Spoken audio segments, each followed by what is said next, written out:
Hello, font fixationists. Welcome back. Stephanie here. I'm happy to see you. Today's video is all about stamping from the center of a blank to one side, going back to the center and stamping to the other side. And it was a request brought to us by some of our members in the Font Fixation Fabulous Friends Facebook group. So why don't you put your hair up and join me at the stamping block and we'll get started.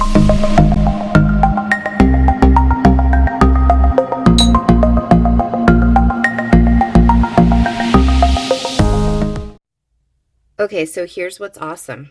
I just did this entire stamping video for you guys, and then when I got to my computer, I realized that I had hit picture take instead of video. So we're gonna do this again, and hopefully I'll do it better. Okay, so this is a 6-inch blank. I've marked it at 3 inches for center. And what I'm going to do is I'm going to hammer a phrase, "The mountains are calling and I must go." And instead of centering it on the word mountains or on the text, I have to take into account that I want a mountain to go off to the side. So any centered stuff I was going to do needs to be left justified, just the tiniest bit, not entirely left justified. It's just going to be left of center for the text to take into account that I'm going to hammer a design on the right. Okay, so let's try this again. Okay, I'm going to start with sparkly because it's beautiful. And the mountains are calling. T in mountains is center, but remember, I want it to be a little bit to the left of center. Why am I not hammering the word "the"? Because I'm going to do something different with that word. And I'm starting with the center of mountains, but not obviously the center of the blank. And I'm hammering from the middle of the word mountains, which is the T, to the right.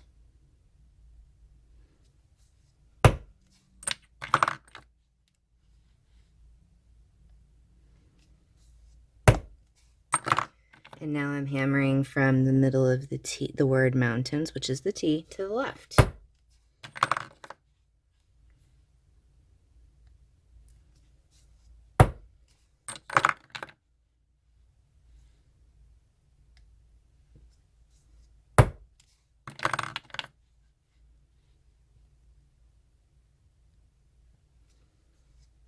Okay. Next words are calling. I like Salvador 2.5 lowercase for this. Okay.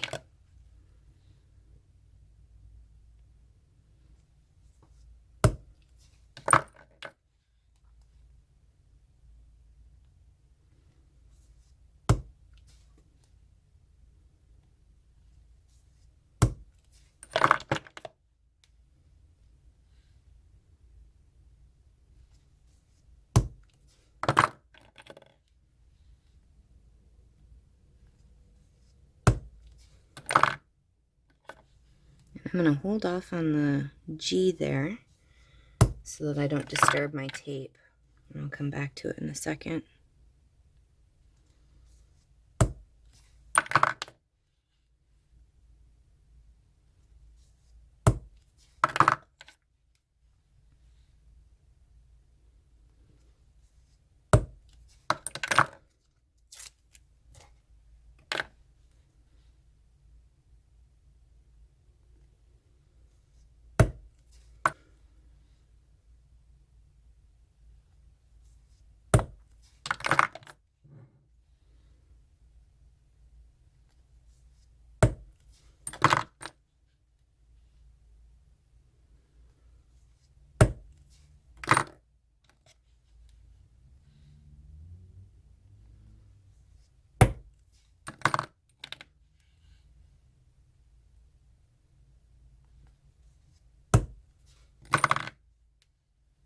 And back to the center.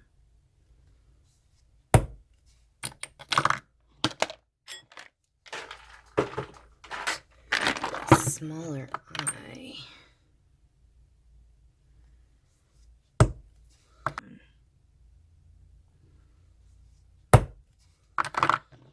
Let's see how that comes out. Probably weird.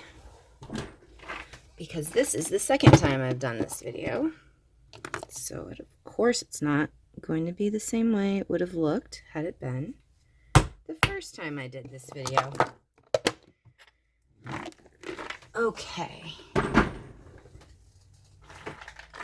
What would it look like if I did an exclamation point? Love it. Let's do it. Cool. All right. Oh, the word the. Let's do that real fast.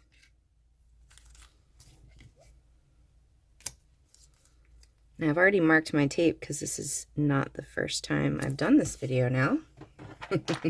So I'll just use the same mark.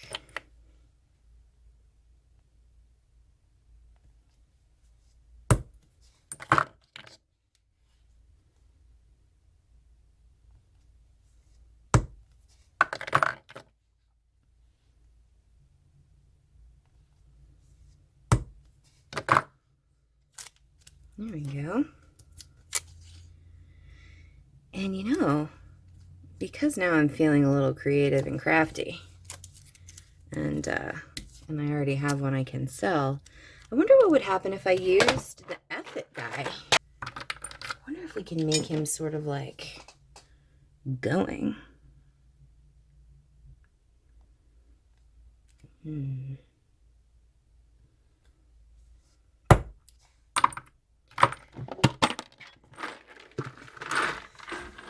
I'm gonna need taffy.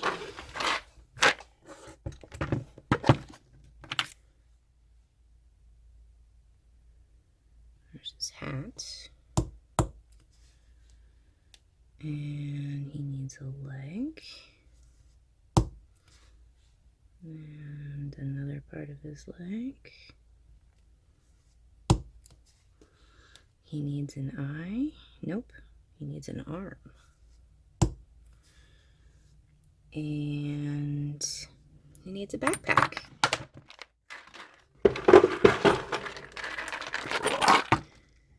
Which I'm going to use the brackets from taffy. There we go.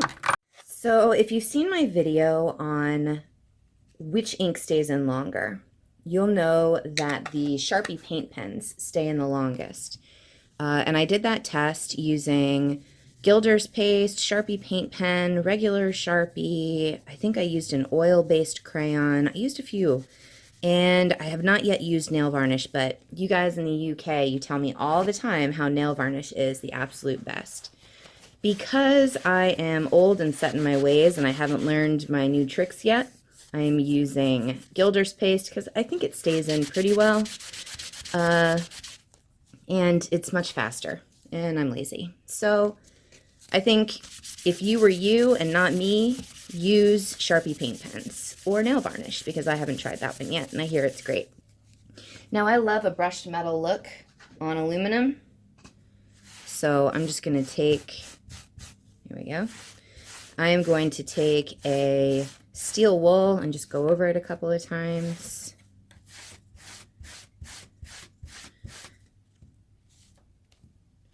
Plus it gets off all of the scratches that may be there from shipping. There we go. It's a little, well, let me put it over on my let me put it over on my shelf and we'll take a look at it there.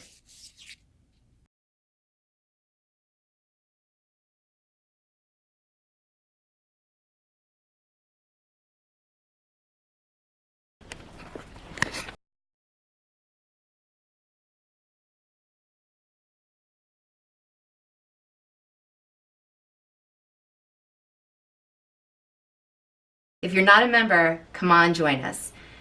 Come on, join us. Come on, join us. No, that's not right.